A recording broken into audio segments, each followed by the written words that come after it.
नमस्कार मित्रांनो, जय हिंद. महाराष्ट्र सिलेक्शन फोरम अपडेट या यूट्यूब चॅनलवरती आपल्या सर्वांचं स्वागत आहे. मी आपल्या यूट्यूब चॅनलच्या माध्यमातून शासकीय भरती असेल, निमशासकीय भरती असेल, त्याचबरोबर सुरक्षारक्षक भरती असेल याविषयी माहिती देण्याचा प्रयत्न करत असतो. जर तुम्ही आपल्या यूट्यूब चॅनलवरती पहिल्यांदा आला असाल तर आपल्या यूट्यूब चॅनलला सबस्क्राईब करून ठेवा, जेणेकरून या भरतीविषयक विविध माहिती तुम्हाला आपल्या यूट्यूब चॅनलच्या माध्यमातून मिळत राहील. तर मित्रांनो, या अगोदरचे जे काही माझे यूट्यूबवरील व्हिडिओ आहेत त्या यूट्यूब व्हिडिओच्या कमेंट बॉक्समध्ये कमेंट आली होती की जे काही महाराष्ट्र राज्य सुरक्षा महामंडळाकडून महाराष्ट्र सुरक्षा बलातील जवानांना ट्रेनिंग दिली जाते, त्या ट्रेनिंगचा जो काही कालावधी असतो त्यामध्ये काही बदल झाला आहे का, त्याचबरोबर ट्रेनिंगसाठी जे काही उमेदवारांकडून पैसे आकारले जातात त्यामध्ये काही बदल झाला आहे का, याविषयी मला कमेंटच्या माध्यमातून प्रश्न विचारण्यात आला होता. तर यामध्ये आजच्या व्हिडिओमध्ये मी तुम्हाला हे सांगणार आहे की महाराष्ट्र राज्य सुरक्षा महामंडळाकडून जे काही ट्रेनिंगसाठी पैसे आकारले जातात त्यामध्ये आता वाढ करण्यात आली आहे, त्यामध्ये किती वाढ करण्यात आली आहे याविषयी सविस्तर माहिती मी तुम्हाला आजच्या व्हिडिओमध्ये सांगणार आहे. त्या अगोदर तुम्ही मित्रांनो हा स्क्रीनवरती एक स्क्रीनशॉट पाहू शकता. हे महाराष्ट्र राज्य सुरक्षा महामंडळाच्या परिपत्रकामधील हा फोटो आहे. तर यामध्ये तुम्ही मुद्दा क्रमांक 7 पाहू शकता की यामध्ये स्पष्टपणे सांगण्यात आलेलं आहे, महाराष्ट्र सुरक्षा बलामध्ये तुमची निवड झाल्यानंतर तुम्हाला जे काही प्रशिक्षण दिलं जाईल त्या प्रशिक्षणादरम्यान आपल्याकडून सिक्युरिटी डिपॉझिट म्हणून 15,000 रुपये एवढी अनामत रक्कम ही घेतली जाईल.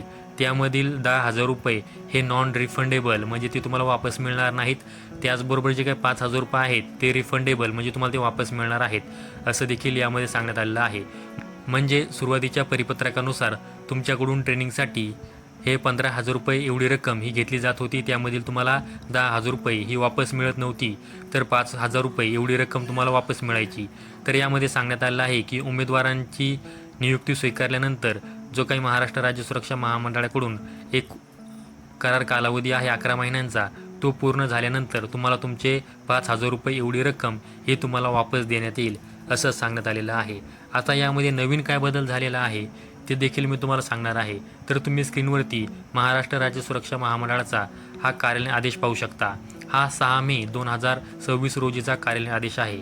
आणि आता ज्या नवीन उमेदवारांची महाराष्ट्र सुरक्षा बलामध्ये महाराष्ट्र राज्य सुरक्षा महामंडळाकडून जी काही निवड करण्यात आली आहे त्यांची जी काही नोंदणी प्रक्रिया आहे त्यामध्ये ज्या उमेदवारांना सूचना देण्यात आल्या आहेत तर त्या सूचनामध्येच आपल्याला या संदर्भामध्ये आणखी माहिती मिळते की या ट्रेनिंगच्या जी काही रक्कम आहे त्यामध्ये काय बदल झाला आहे. तर तुम्ही या परिपत्रकामधील मुद्दा क्रमांक 13 हा पाहू शकता. भरती नोंदणी प्रवेशमध्ये पात्र झाल्यानंतर उमेदवाराला प्रशिक्षणासाठी हजर राहण्यासाठी त्यांचा जो काही नोंदणीकृत मोबाईल नंबर आहे त्यावरती SMS पाठवण्यात येईल, असं देखील सांगण्यात आलं आहे. त्याचबरोबर तुमचा तो मोबाईल हा चालू असणं आवश्यक आहे, याची देखील उमेदवारांनी नोंद घ्यायची आहे, असं देखील या सूचनांमध्ये सांगण्यात आलेलं आहे. महामंडळाने दिलेल्या दिवशी व वेळेवर तुम्हाला त्या प्रशिक्षण केंद्रावरती हजर व्हायचं आहे. तुम्हाला ज्या प्रशिक्षण केंद्रावरती बोलवलं जाईल त्या प्रशिक्षण केंद्रावरती हजर व्हायचं आहे. आता उमेदवारांचा नियुक्तीपूर्व म्हणजे उमेदवारांची निवड झाल्यानंतर त्यांना नियुक्ती मिळायच्या अगोदर त्यांना मूलभूत प्रशिक्षण म्हणून 45 दिवसांचं प्रशिक्षण दिलं जाईल.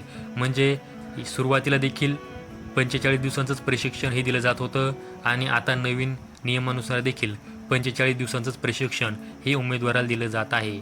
महामंडळाने ठरवलेल्या महाराष्ट्रातील कोणत्याही ठिकाणच्या प्रशिक्षण केंद्रावरती हे उमेदवारांना प्रशिक्षण दिलं जाईल, असं देखील यामध्ये सांगण्यात आलेलं आहे. आता यामध्ये जो काय मुद्दा क्रमांक ब आहे त्यामध्ये तुम्हाला जी काही महत्त्वाची माहिती आहे ती कळेल की प्रशिक्षणास हजर राहताना प्रशिक्षण शुल्क म्हणून सुरक्षा अनामत रक्कम ही 20,000 रुपये भरावी लागणार आहे, असं देखील यामध्ये सांगण्यात आलेलं आहे. यामधील 15,000 रुपये हे नॉन रिफंडेबल तर 5,000 रुपये हे रिफंडेबल असणार आहेत. म्हणजे तुम्हाला 15,000 रुपये हे वापस मिळणार नाहीत, तर 5,000 रुपये हे वापस मिळणार आहेत. 5,000 रुपये तुम्हाला तुमची ट्रेनिंग कंप्लीट झाल्यानंतर तुम्ही नियुक्ती स्वीकारल्यानंतर जो काही महाराष्ट्र राज्य सुरक्षा महामंडळाचा एक करार कालावधी असतो 11 महिन्यांचा, तो पूर्ण केल्यानंतर तुम्हाला 5,000 रुपये एवढी रक्कम मिळेल, असं देखील यामध्ये सांगण्यात आलेलं आहे. तर मित्रांनो, तुम्ही या अगोदरच्या स्क्रीनशॉटमध्ये पाहिले असेल की सुरुवातीला महाराष्ट्र राज्य सुरक्षा महामंडळाकडून 15,000 रुपये एवढे ट्रेनिंगसाठी पैसे हे आकारले जात होते. तर आता नवीन नियमानुसार ट्रेनिंगसाठी महाराष्ट्र राज्य सुरक्षा महामंडळाकडून 20,000 रुपये एवढी रक्कम ही आकारली जात आहे.